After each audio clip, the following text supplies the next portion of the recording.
Good morning, Mr. Orsinger. How are you today? I'm fine. My name is Richard, Jeanice, so call me Richard. Okay, so I'm gonna call you Richard. You know, There we go. one of those bad habits, but so today we are talking and wanting to get more history about the start of the TAFLS organization, the Texas Academy of Family Law Attorneys, and also to get information about the board certification and the history behind that. So I know we've given you a set of questions, so we're going to get started with this interview, but of course, I want this to kind of be free flowing and for you to interject and give us as much information as possible, because we Okay. hope that this information will be informative um, not only to me as the interviewer, but also to the people who will be viewing it, and also if someone years from now is taking a look at it, wanting to understand how this all started. But first of all, I'm gonna start with the board certification. First off, when did you become board certified in family law? 1980, Okay. 19, yeah. And you weren't one of the first classes of attorneys, or were you? What class of No, attorneys were you?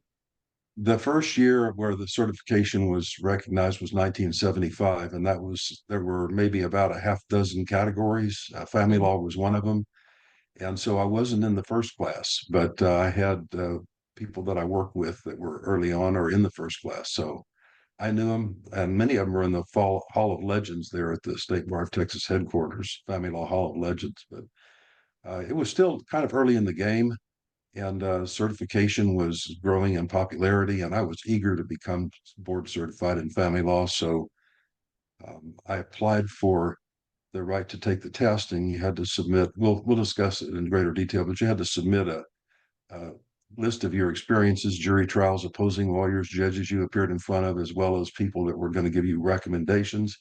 Mhm. And then you also had to take a test.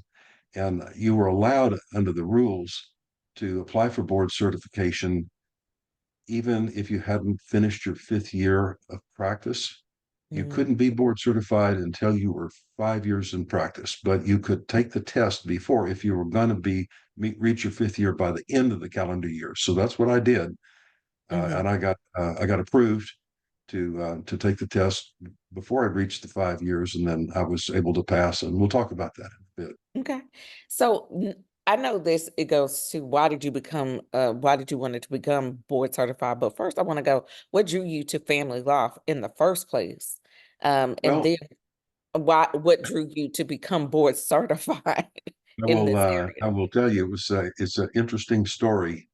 I graduated from law school in 1975, and took the bar exam last 3 days of July, and then on August 1st packed up and moved from Austin, where I've been in law school, to San Antonio, where I had family, ancestors, grandparents, and I went into law practice with three friends of mine, two friends of mine that made a partnership of three, and we opened up an office in San Antonio, and didn't have any clients.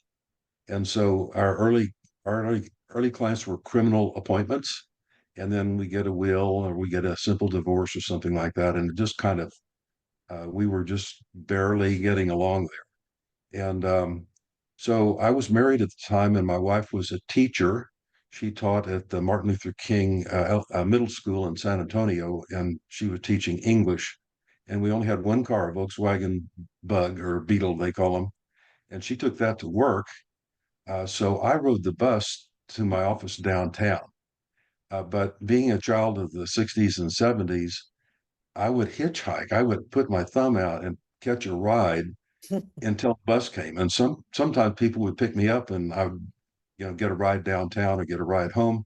And if I couldn't, then I just get on the bus and ride in. So it was unusual. I'm wearing a three-piece suit. I got a briefcase. I'm hitching a ride. But back in those days, people were more open and more friendly about picking up. Yes. Yeah. And Nowadays you couldn't do that. no, unfortunately, there was a period of Mhm. time when it did change. But back in those days, we're talking about the Woodstock Nation. We're talking about, it was much more open, safer, more Mhm. interesting. But at any rate, one day I was headed home from downtown.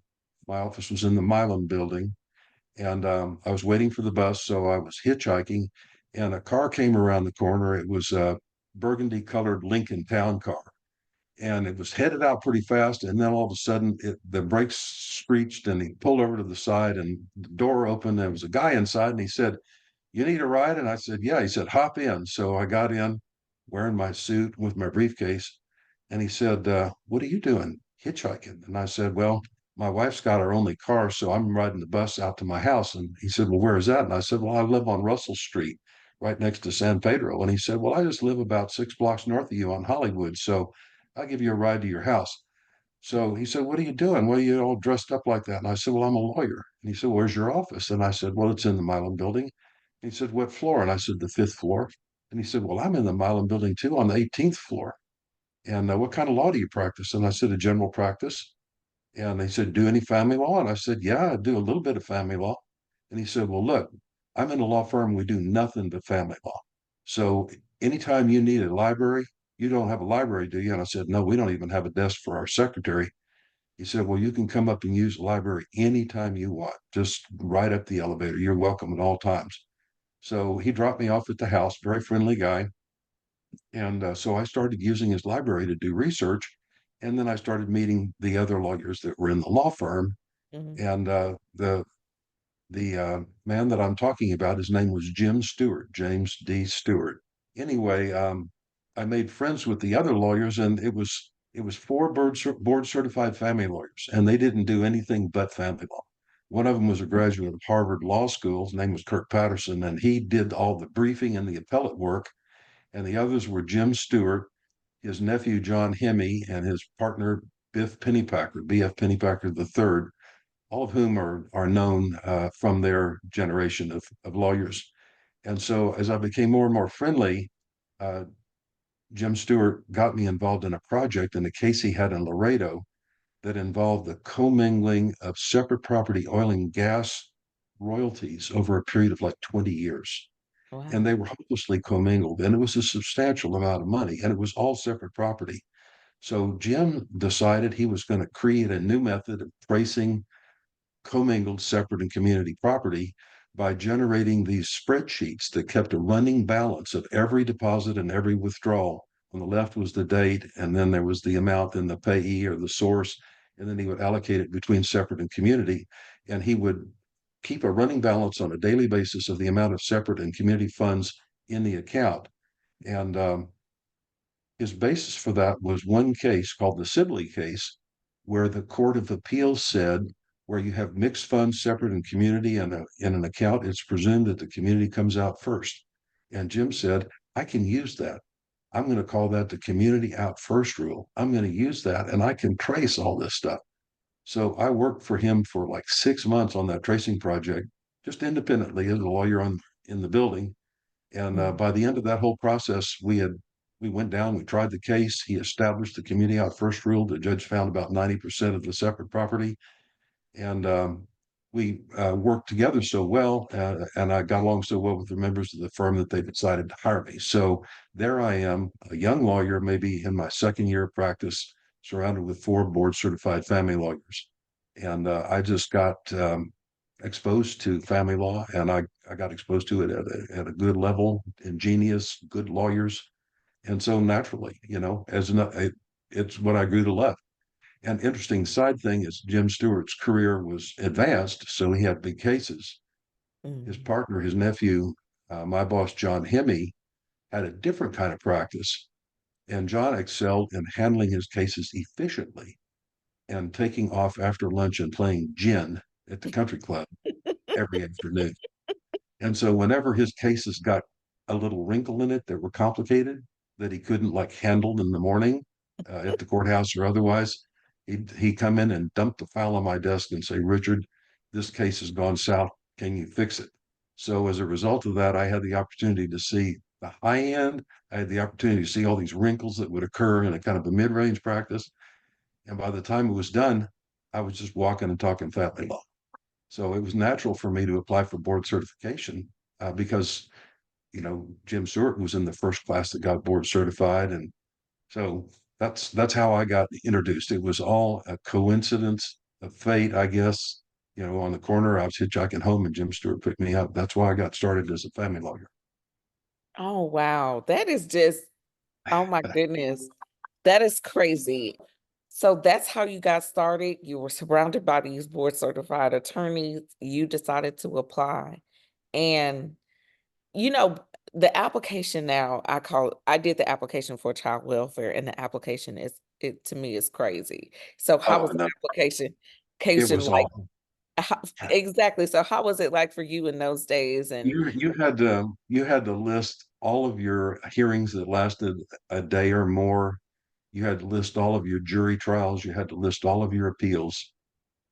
You had to put enough of a case name in there to be identified, but primarily you needed the opposing lawyer and the judge. And part of the reason for that was when they're doing the peer review aspect of the whether they're going to allow you to be board certified, it's Mhm, not just the test results. You have to you have to establish experience, but you also have to be recognized, I think, by the people, the judges you appeared in front of, and by the lawyers you were against, that you're ethical, and meet the, if you will, the more professionalism, not mhm, just learning, but yeah. So that was hard because I didn't keep a record of any of that. There, I had no expectation that I needed that. So I had to go back to the old files and reconstruct the judges that I appeared in front of and what have you. And it was horrible. It was, you almost gave up on it a couple of times. I wish I'd kept a record. I mean, even to this day, I'm a member of the American Board of Trial Advocates, which is a jury advocacy organization. I can't remember how many jury trials I've tried. I don't know if it's 50 or 75. It's just, I wish I'd kept a record. But anyway, yes, it was the same for me as it was for you. It was awful. I thought it was only us because I was like, how I did the same thing. How am I going to reconstruct this? What case did I mediate? When did I mediate? Who was I with? And you have to go back through. And so I guess that's a practice tip for anybody who's going to take the board certification exam. If you know you're going to do it, keep records, keep good Isn't that, records. that would make it so easy. And so at that time, how many jury trials did you have to try? Was it I, just a series of bench think trials, or did you have to try jury trials? What would you have to do to get board certified? you had minimums in all of those. We Mhm, didn't have mediation in those days, so the word mediation didn't appear on the form. mhm, And we had negotiations, but we'd sit out in the hallway. The two lawyers would sit out in the hallway and talk to each other and then go to opposite ends of the hallway to talk to the clients and then go back to the hallway. mhm. As an aside, I remember when mediation first came in, and I was a big skeptic, but I said, if two lawyers can't settle a case, why do you think three lawyers could settle a case? But I found out there's a psychological component to mediation. One is that the smart mediators allow each client to unload their grievances at the very beginning of the mediation process, which allows them to feel like they've been heard, and it allows them to get this pressure off. Then they start focusing. And I said, you know what?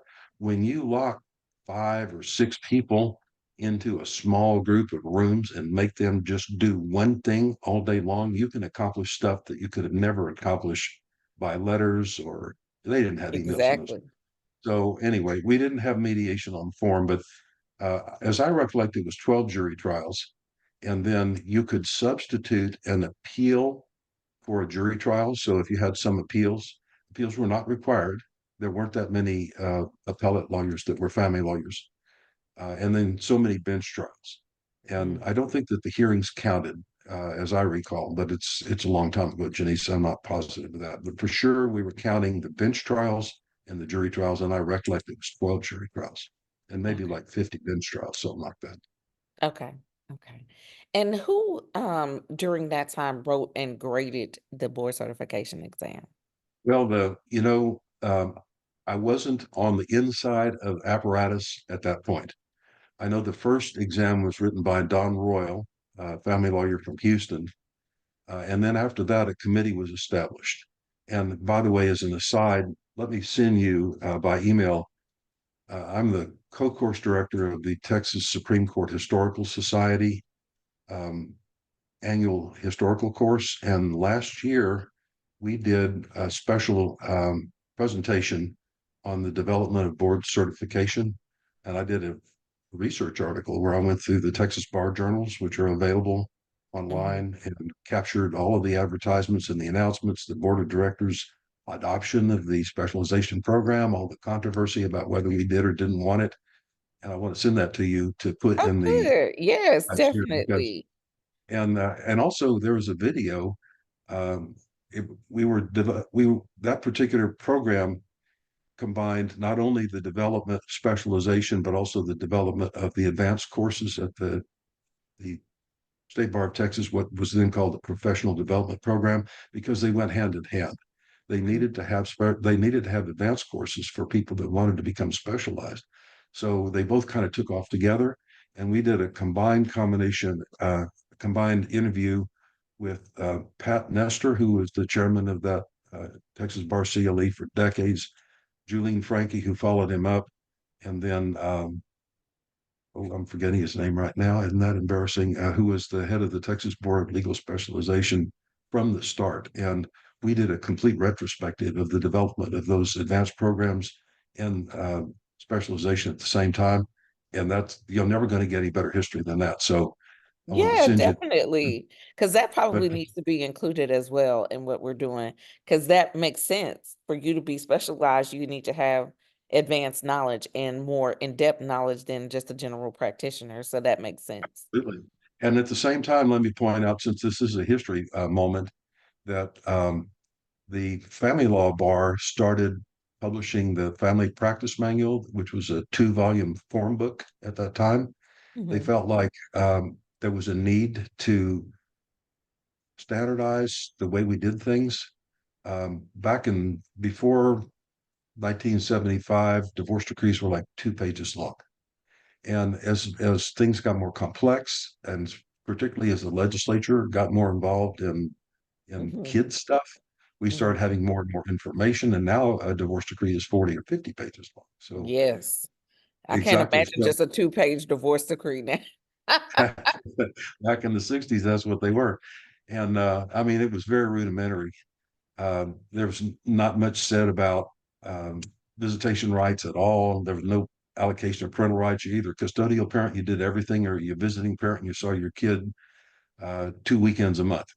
And the child support was not enough really to pay for the electricity bill. So that was all, those were the bad old days. But anyway, they decided to come out with this form book and they got together a committee and they started standardizing things. And specialization was one of the things that upgraded the practice of family law to where I Mhm. think it's the best in the nation. I don't think there's any question. I've been comparing it for 30 years with all of the other programs. No question that uh, specialization and CLE and Texas, I mean, other speakers from other states that come to talk at the advanced family law course and places like that are just stunned. There's nothing like it. And the articles that they turn in these other courses in other states are like 5 pages long or outlines. Now they're probably PowerPoints. We get 20, 30, 40, 50, 100-page articles. So they just nothing like it. So at any rate, the quality of law was a practice of family law was elevated by the advanced family law course and the marriage and dissolution course, but also to an unrealized degree, the family practice manual.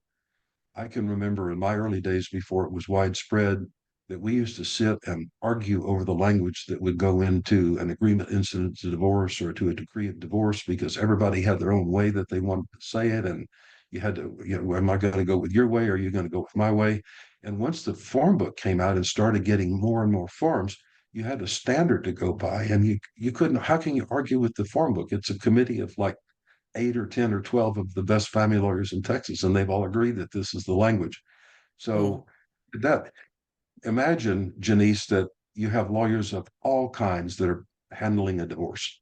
Some of them are regular divorce lawyers. Some of them had this is their first divorce that they've ever had, Mhm. and they're just drafting stuff, complicated stuff, titles to cars and real estate and all kinds of kid stuff, and they don't have any idea what to do. But once the family practice manual came out, all they had to do was buy that sucker for $300 or $400, and they had a perfect form drafted by the best minds in family law. So that has really elevated, I think, the practice of family law, standardized it, reduced wasted time on arguing over words. So anyway, the form book came along with the advanced programs, which came along with certification. Okay. I hope my So answers are not wandering No, too far. this is great information. This is great information. So, um, you said you took it in 1980. How many of you during that time, if you remember, how many of you took it that year? I can't tell you for sure. Certainly not family law because they combined all specialties together and had to show up at one location in Austin, Texas on a Saturday morning. It Hmm. was They still do it like that for us. The Frank Irwin Events Center, which I looked on the internet here a few days ago.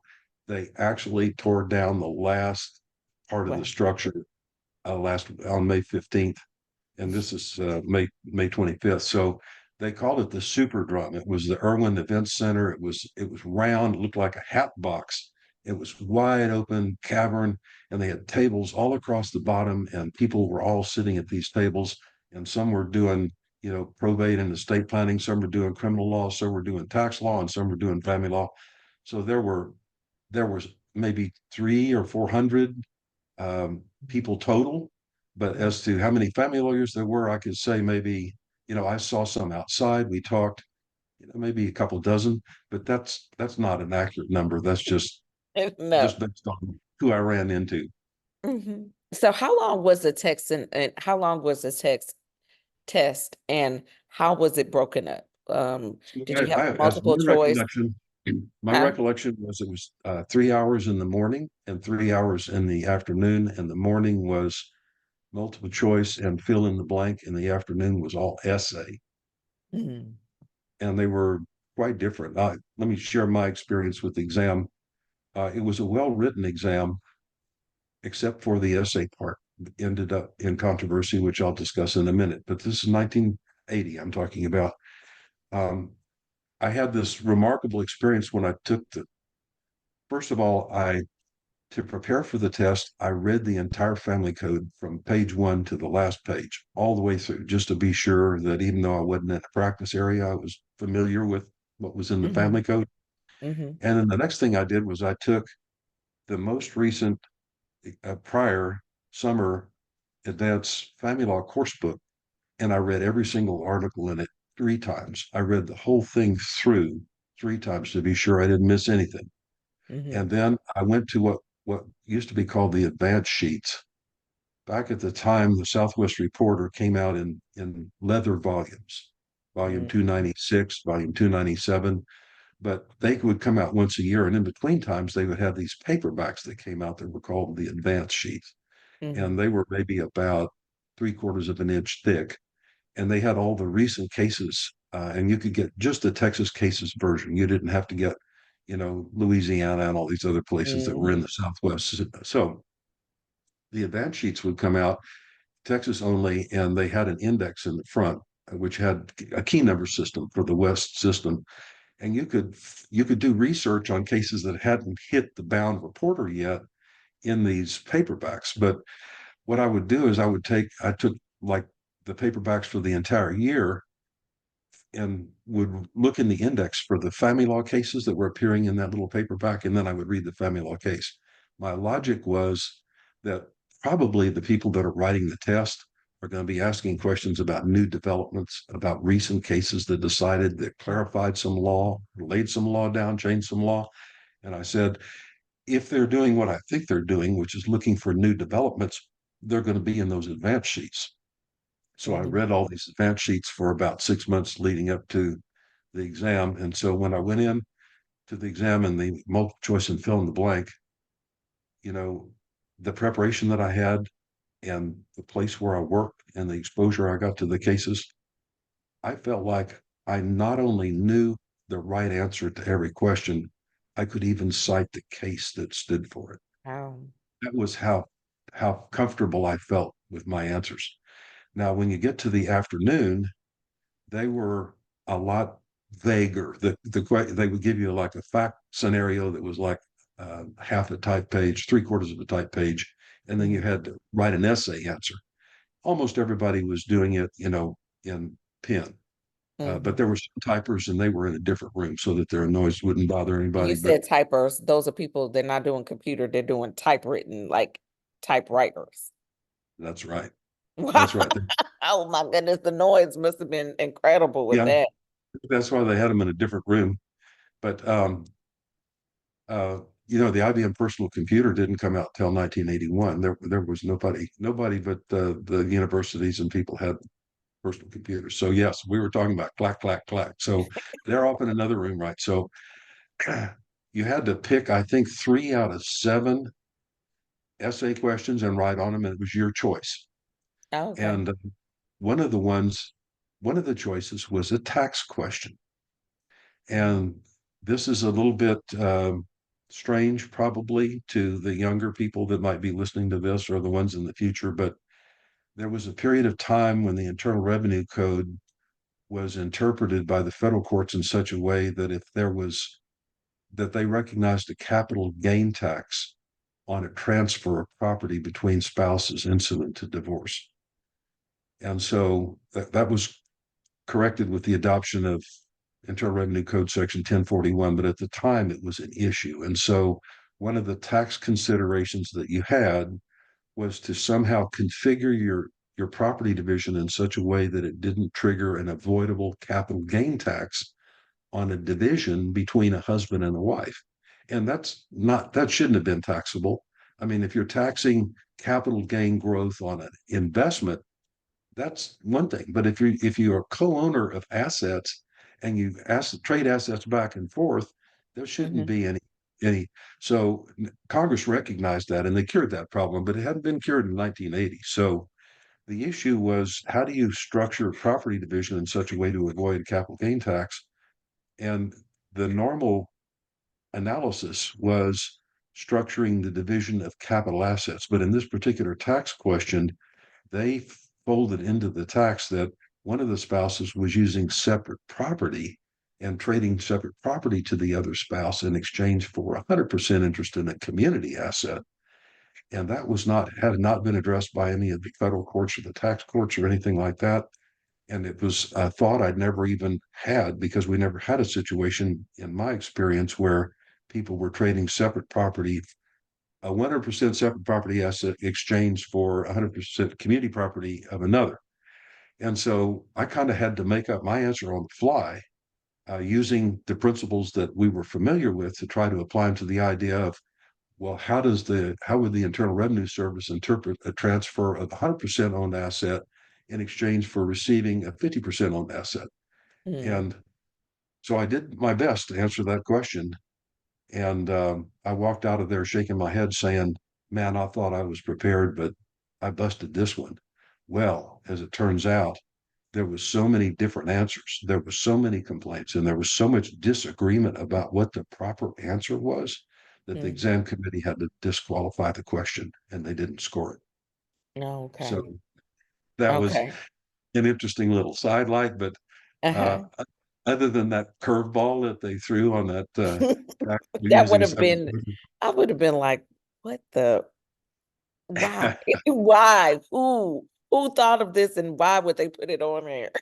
you know, there were people on the committee in that day that a couple of them I think liked to have some gotcha questions, Mm, like questions that they knew would trip people up, and whether they did it just for fun or whether they did it to separate those who could think their way through it. Or, but mhm, I later on, I later on became a member of the exam committee for the civil appellate specialization, and I was on that for like 10 years. I was the chair of it for a while, and mhm, they started the board of legal specialization started clamping down on the kind of maverick operations and going in these different areas of specialty. And they had us mhm, attending classes on designing questions, and they did a statistical study. And they said, look, if you're asking a question that almost everybody gets right, take it off of there. There's no point.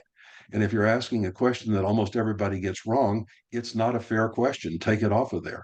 And so they mhm, started standardizing, and they eliminated a lot of these idiosyncrasies or these kind of little fun tricks that the exam people would pull. And so now it's much more professional. It's more statistically, uh, based, yeah.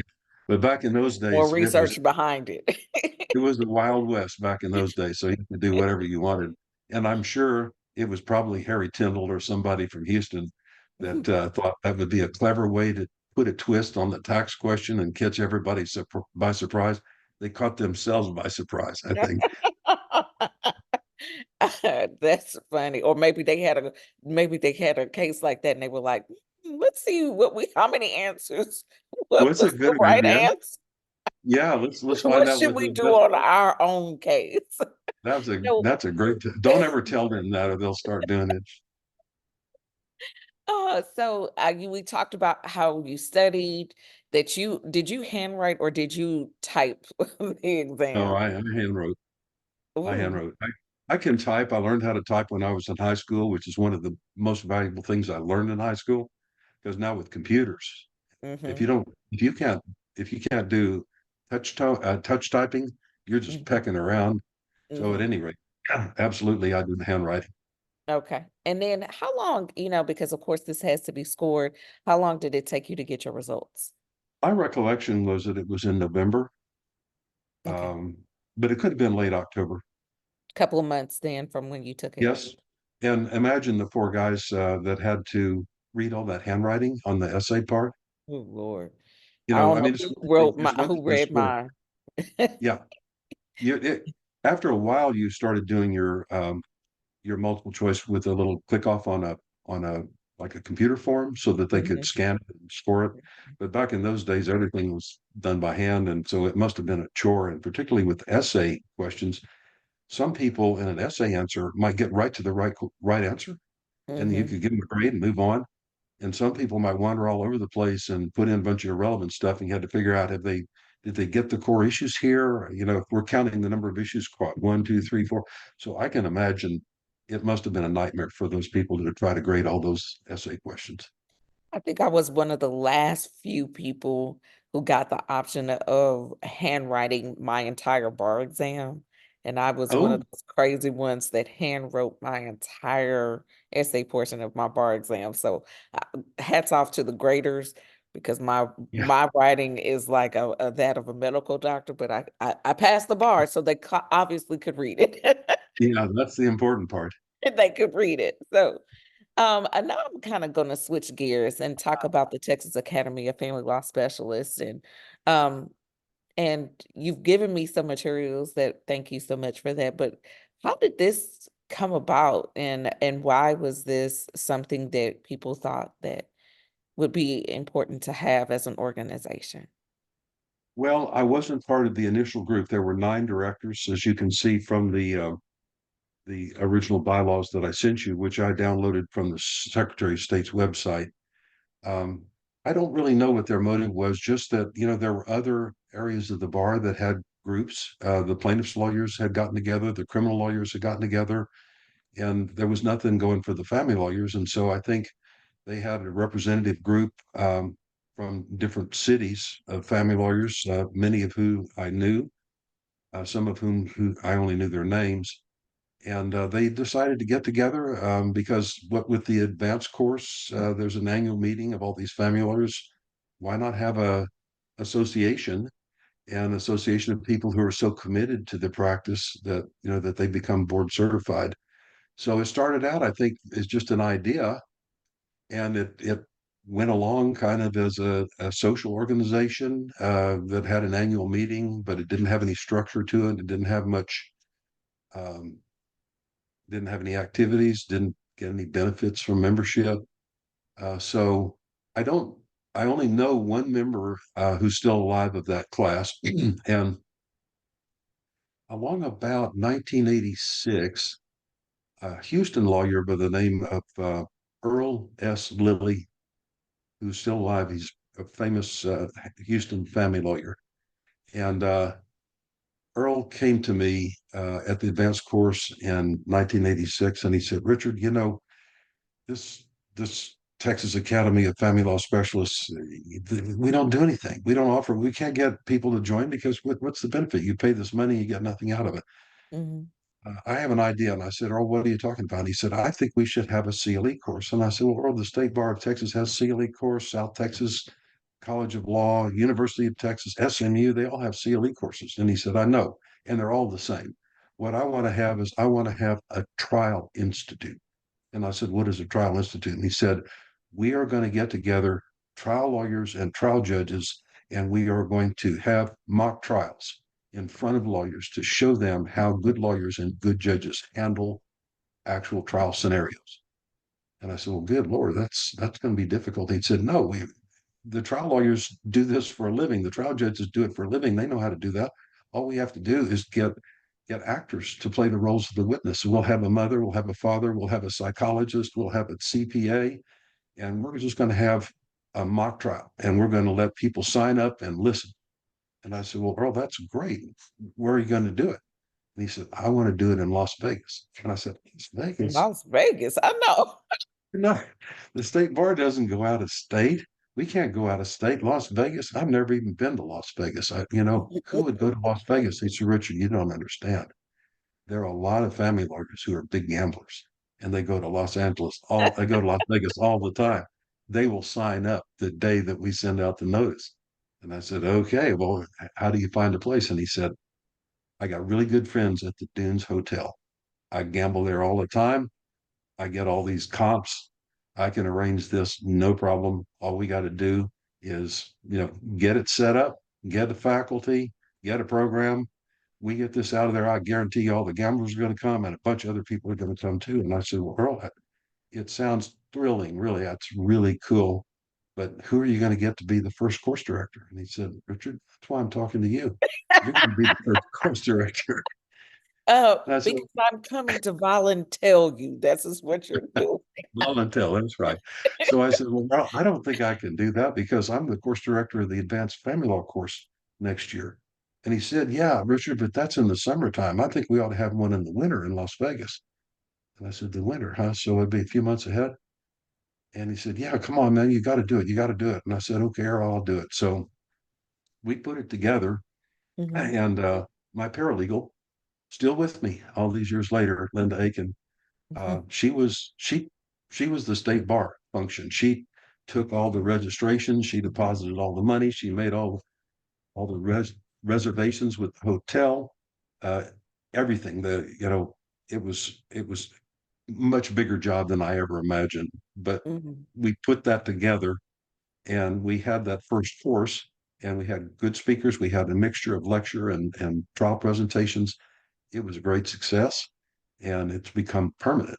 And it's still unique among the state bars and law schools in Texas. It's really, the Trial Institute is special and unique because of its focus on the actual trial skills. Yes, So yes. that Well, that well, proved to that be was funny. That is a good look. well. Going to That's Las the Vegas. history. Yeah, That's that's where a it good came piece of from. history. And I'm telling you, the gambling was not an unimportant part of it. Uh, I can in imagine. the first one, we had some. I remember with the concierge from the hotel. First of all, a couple of the gamblers from Dallas came out early before the day of the course started. And when I arrived, which was early also, this guy came up to me almost breathless. He was like a concierge. And he said, Richard, we've got some guys here that come here from Texas, and they say they're here with your organization. They're just gambling. I mean, one of them bet $12,000 on one roll of the dice. I got to have their names. I got to get them registered here. So I gave him the names of the guys. And so, yeah, really, there were some gamblers, some real serious gamblers. And that was an attraction for some people. And Vegas had, shows. I mean, so even if you're Yeah, not a gambler, yeah, and I remember yeah.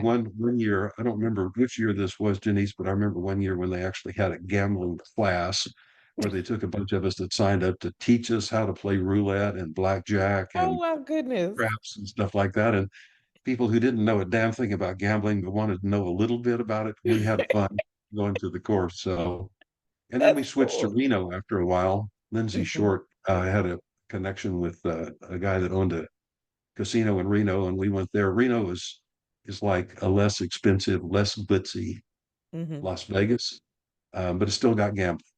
Okay. So anyway, we don't gamble anymore. I don't think they haven't been to Las Vegas in a long time. New Orleans, Charleston, Savannah, other healthier climes, I guess. Yes. I think the last one was in Savannah. I think the last I one love was in it. Savannah. Yeah. Savannah is so beautiful. Oh man, yeah. Yeah. So, you said this started where, there wasn't a lot of people who were involved. So was the Trial Institute a way to grow the organization? And when did y'all start seeing that type of growth? Was it after that? Yeah, it was after that. And because that was really the only benefit that we offered anybody was the was the Trial Institute. And I tried to start up a newsletter that I called the Family Law Forum. And I had hoped that it would be a venue for people to share information about their cases and about appellate cases and things.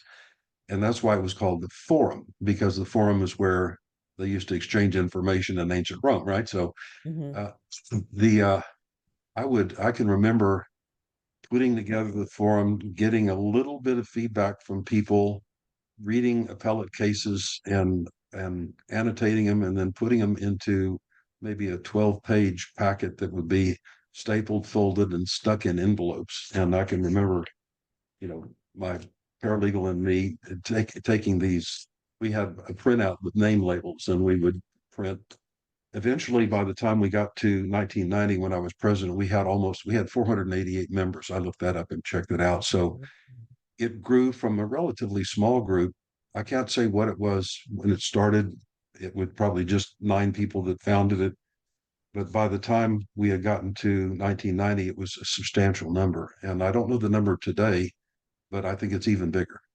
And they they have a they even early on, even before the advanced, pardon me, even before the Trial Institute, they did have an annual banquet at the advanced course where they gave away the Sam Emerson Award, which was named after a trial judge in Houston, family law trial judge in Houston, widely respected.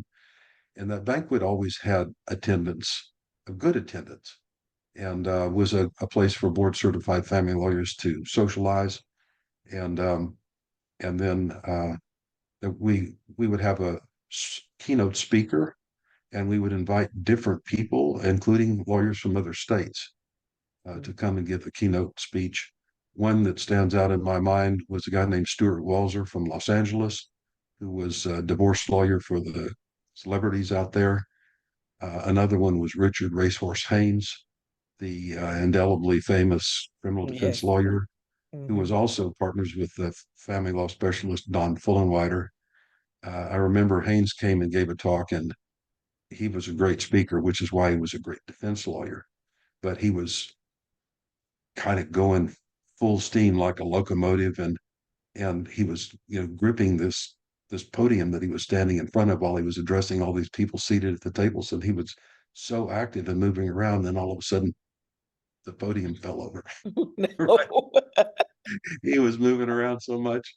And so we all got up and helped him put it back on top, and he went back to where he was. But that was a standout moment. But we had a lot of fun, and the banquet was something that kind of went along with the course.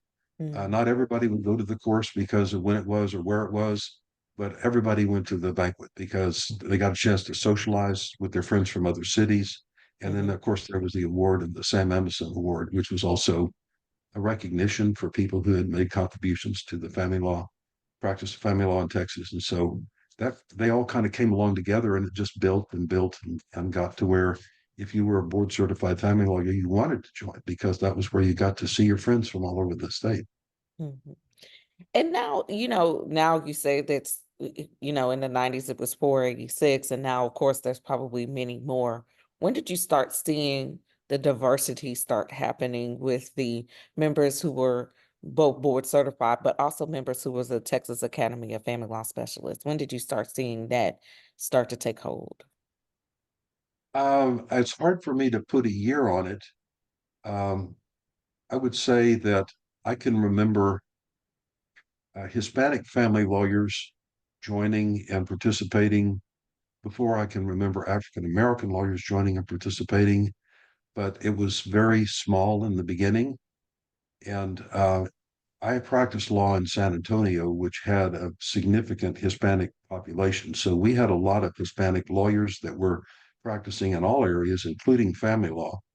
I don't remember particularly a number of them joining TAFLS. But of course, they were at the courthouse. We were at the courthouse all the time. So I had many friends that were Hispanic lawyers. The African American lawyers in the San Antonio community were fewer in number, and they typically represented members of their community. Mhm. And so you would see them at my courthouse in the Bear County regularly. And some of them were well liked, and some of them had cases that were outside the African American community. But that's kind of the way the situation was here. I don't recall seeing more prominent participation of African Americans in the family law practice and organizations until um, either right around the turn of the 21st century and maybe 2000 to 2010. Mhm. It became more evident. But now I wanted to just say as an aside, one of my favorite lawyers that I ever met from Houston was a guy named Andrew Jefferson. And he was Lynn talks to me about him. really, he, Yes. uh, he was a tall, handsome, articulate, sophisticated, dignified lawyer. He was a gentleman lawyer. I didn't have much cases with him, nothing like the Houston lawyers would, but I had a Mhm. case or two, and I got to know what he was like as a person, and I greatly admired him. But there were others that I didn't. I just knew tangentially, and so um, in the Dallas bar, I don't recall. I joined a law firm up there um, in 2000, and so I would say I couldn't really comment on that. Okay. So who else that might But it just started, but you've started to see that there has been, since that time, a lot more people, Hispanic, African American, other minorities and diverse let me let me joining. go back let me go back even further. When I went to law school in 1972 at the University of Texas in Austin, Mhm. my they broke the class up into four groups, and I had a class of 120 people, and then I had one class that was broken in half of that. But out of 120 people in my class, there were 10 women lawyers. All the rest were Wow. males. Right. Now, Wow. more than half of the law students across the country are female. And Wow. so I remember thinking, there's women's movement is going on. There were a lot of women's activities on the UT campus, Mhm. including the law school. There was even a course called Women in the Law that I took. Was women were just finding their voice in the legal community, and there was I know from my friends who were women lawyers that there was still a lot of I guess bias against hiring a woman lawyer. I mean, they might be fit for office work or something like that, but they couldn't go into the courtroom and pick a jury and win a jury trial. And that was Mhm. kind of the state of mind that existed in those days. Mhm. And I just remember I said, there's going to come a time when there are more and more women are coming into law school, and eventually there are going to be more women than men, and that has proved to be the case. So then I thought, well, the same thing is going to happen to the judiciary. Mhm. What's going to happen is that instead of when I went to practice, it was all white male Democrats, old men judges. And Mhm. whenever one was going to retire, they would retire just a certain amount of time before the window for the election closed, and the governor would appoint a replacement who would then run as keep judge so and so, so they'd have Mhm. the advantage Mhm. of being an incumbent. It was that always happened. Okay, so I thought, well, I, it may be that when we start seeing the women who are coming into law school or getting onto the bench, it's going to change things. Things are not going to be as hostile. When we have more women lawyers, things are not going to be as as angry. And so I thought, maybe there would be a sea change with the way that people resolve their differences. But I'll have to say is that I think the law practice is pretty much like it always was. Yes, like in San Antonio, all of our civil district judges are female. Our Court of Appeals has been all female for several decades now, except for maybe a little short appointment of somebody that lost the next election. So I'm used to a female judiciary. There's no question about that. I know too that the family law bench in Houston is primarily or maybe entirely female. Mhm. And so I'd say that that's great because look at all of those people with capability that now have the opportunity to express themselves and contribute. But I don't think it's changed society, and I don't think it's changed the world. So uh, No, things have rocked and rolled along, unfortunately. yeah, Yes. it may be something more about human nature than it is just about the male Yes. gender. Yeah. We're getting kind of far afield here, and I don't know I how was many about people to say that contributed. and the nature of litigation when we come to family law litigation, because trust, it's it's still the same. It's still the same. So what do you think about, let's talk about, let me go back just a bit. What do you think about where things are headed with the board certification and people becoming board certified? And what do you think that does for the organizations such as TAFLS? How do you see that? How do you To what me, would you they say now become about it now? they're fixtures. I mean, their establishment. It's no longer we're going to create something new or we're going to try to grow it or we're going to try to provide different services. It's now just part of the status quo. Mhm, And some people probably it's important for them to be able to put on their emails and on their website that they're a member of the Texas Academy, and I don't doubt that. mhm, On the other hand, the social component of it to me is important as well, and it's an opportunity for people to get together. And of course, you could always have a go out, have a drink, or have a dinner with a small group of people at the Advanced Family Law course. But where do you get the opportunity to just be for an hour and a half or 2 hours with a group of people that you know and practice? Sometimes you're on opposite sides, but it's an opportunity to be friendly. mhm, Uh, I think that that's just a fixture. I don't think it needs to grow. It will grow, I'm sure, as we get more board certified lawyers. Now, board certification itself, I think the medical profession has established that um, it's an important feature to be able to know that someone is board certified if you're going to make a referral to them. mhm, And in fact, I adopted a policy a long time ago when they started handing down cases in California for negligent referral by referring a lay client to a lawyer who committed malpractice. And then they would mhm. sue the referring lawyer for having been negligent in making the referral. Okay. Oh, wow. That's never happened here in Texas. But when Yeah. that happened, I said, I'm finished with that. I'm going to refer only to board certified lawyers, family Mhm, lawyers in other cities, because you have that certificate of special competence mhm, from the Texas Board of Legal Specialization. I think you would be bulletproof. As it turns out, Texas never went that way with the liability for negligent referral. But it's important to me, even all over the country. Um, if I find someone that is a member of the American Academy of Family Law Lawyers, um, I'm more inclined to feel comfortable making a referral to them. I look at their CV, I look at their publications. I can mhm, tell by looking at a CV if it's just a bunch of lightweight stuff they put on there to make it look good, but it's not good from the ones that it's like it's real. They really did real work. They did committee work. They received awards. But having the organization to do that is important. And then imagine in the medical field, when you have a general practice doctor or internal medicine doctor, and you got something wrong with your kidney or your heart or eyes or mhm, whatever, they refer you to a specialist.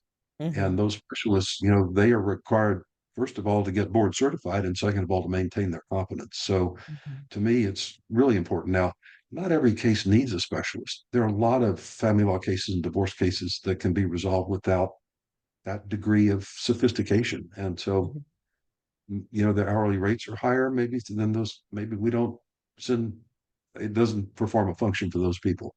But for the ones who have real difficulties, whether it's personal relations, family, property tax, whatever. Um, Certification is a way not only to assure the public, but to assure referring lawyers, but also there's an enhanced amount of continuing legal education that's required over the minimum for just to be a lawyer. And mhm, I don't slight that at all. It's very important the amount of CLE that we get. It keeps us mhm. all at the top of our game. So I think it's going to stick. It's going to be the future, just like it Okay. is in medicine. And this is both a personal question, but also a question for any young attorney who's looking to become board certified. I am board certified in child welfare, but I'm seeking to become board certified in family law. So, what Okay. advice would you give a young attorney like me who's seeking that board certification? What would you give that person as advice? So the most important thing is the desire to excel and to improve. Mhm, And your interest in doing that is the most important thing because that's the motivator for you to do the other stuff that's necessary. mhm, And I think that being thoughtful while you practice law, be observant of the lawyers that you are in trial against, watch how they handle the marking and offering of evidence. How do they handle the direct examination of their witnesses? How do they handle the cross examination of other witnesses? Um, if it's possible, have conversations with judges, not in the context of your case, but just generally about what what practices they like, what they disapprove of, things of that nature. Continuing legal education is a great way to build a foundation, not only for passing a test, but for your future law practice. So definitely do more than just take a prep course. You know, there's some of these courses will have a luncheon session. The civil appellate people have a Sunday afternoon, pardon me, a Wednesday afternoon presentation before the Thursday course. The family lawyers do that too on Sunday. That's important to get your nuts and bolts down. Sure, that's important, but participating and listening to the more advanced stuff helps to build your knowledge base. But both with the bar exam and two specialization exams, I studied. And I mhm, mean, I studied like I was a student. I studied with the intent of learning and maybe memorizing the important part in different areas. And mhm, you know what? When I took the test, the advanced family law test, it was pretty mainstream child custody and property.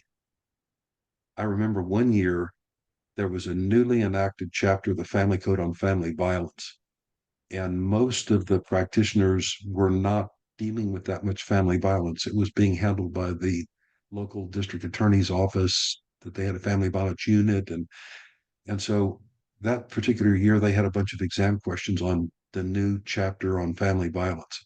Not, a lot of people missed all the questions because they hadn't anticipated that mhm, something like that would happen.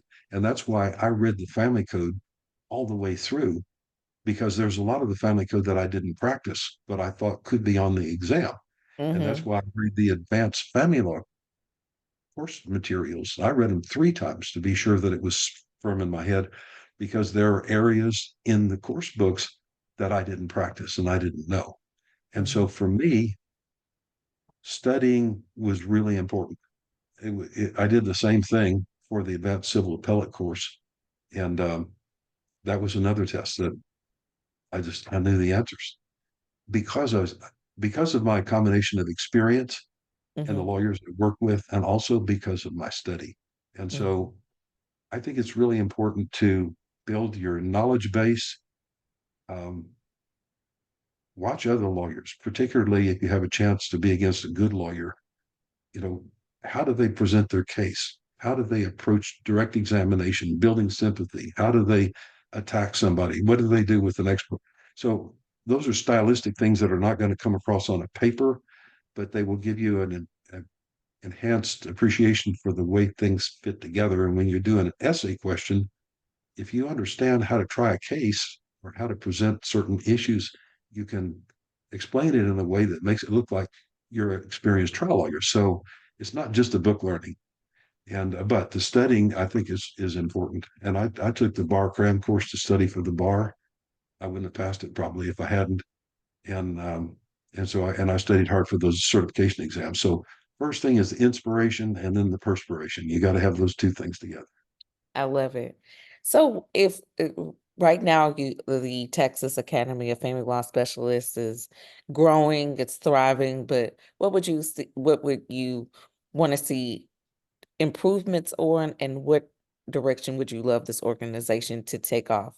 When I came in, I prepared this Texas Academy of Family Law Specialists bylaws amended on August 15th of 1990. But there was we had to do everything by U.S. mail because email had was not prevalent at the time. We created a category of honorary memberships. We created a CLE committee. We created an institute course director and academy newsletter. But you know, the thing that I think is most enduring and which I'm most happy about with these bylaws, which I wrote, was Article 11, historian. Section 1, the Texas Academy of Family Law Specialists shall have an academy historian to be designated by the president with the consent of the board of directors. The historian shall serve at the pleasure of the board of directors on such terms as the board of directors may direct. And then the responsibilities were to take photographs at all the events and to put out, you know, picture where you could look through your album and see. And I picked a lawyer from Denton named Mike Gregory to be the historian for the Texas Academy of Family Law Specialists. And I said, Mike, uh, I know you're good with the camera. I know you're consistent. You make commitments and you keep them. I'm thinking about asking you to do something for the next 10 years. And he said, what's that? And I said, I'd like for you to be the historian for the Texas Academy of Family Law Specialists, show up at every event, take all the pictures, keep track of the names, and then put them out there to share. Are you willing to do that? He said, absolutely. And to my great pleasure, he continued to do that for at least a decade. And we have pictures from all of those events dating back to 1990. I don't know where the hard pictures are, but then he had to resign from this position. And Rick Robertson from McKinney took over as the historian. And Rick is very computer literate. And so he has pictures going all the way back decades that he's put on the internet now. And he's got names under him. And you can, so the Texas Academy of Family Law Specialists has a visual history now that's partly old. And where the old pictures are, we should look and find them. And then Rick Robertson has put them up on the internet, and anyone who's seeing that's interested, go find that place and look at it because those are really, really great pictures. But of all of the things, having the idea, let's preserve the present for the future, and having a historian and picking the men who have the qualities to do it for a decade or more is what I'm probably most satisfied with. And it brings us here today because here we are talking about history. We're capturing history. You know, Yes. it's maybe not that important to that many people, but sometimes somebody may be interested in this. They may want to find out how it all started, who was there, how did we put it together, and that's why I was so happy to be able to participate with you in this interview today. Well, well, it has been a pleasure, more than a pleasure of learning, of dialoguing with you today. It has been an absolute joy. Thank you so much for taking the time out, for Hey, it's going back to your archives my and pleasure. also Let me tell you, I still have I still have the first course book from the first trial Oh, institute in Wisconsin. wow. So when I find a place that I think is safe for permanent, I'm going to donate it to the museum. So tell me if there's somebody. I keep hearing that we're putting together archives, but and I know that this digital archive will be safe. Yes. But that first course book was a invent in family law history in Texas, and so I've got it. All right. We're gonna have to find someone, a responsible person Yeah, to keep that, and hopefully also scan it in if we can, so we'll have not only a physical copy but a digital what a copy great as well. idea. Yeah, I need to yeah, go retrieve it from storage and scan it, and then I don't have yeah. to worry it.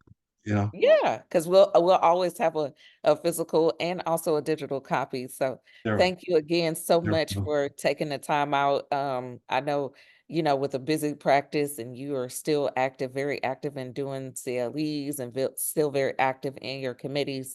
So thank you so much for taking this time and giving back. Because this is definitely something to give back to not only this organization and but also to the future of family lawyers and future board certified family lawyers, of which I hope to be pretty soon as well. So thank you so much, and we appreciate you, and we appreciate all that you have done for the organization, but also to advance family law here in the state of Texas. We really do. Yeah, well, Thank it's you. been my pleasure, Janice. Thank you so much.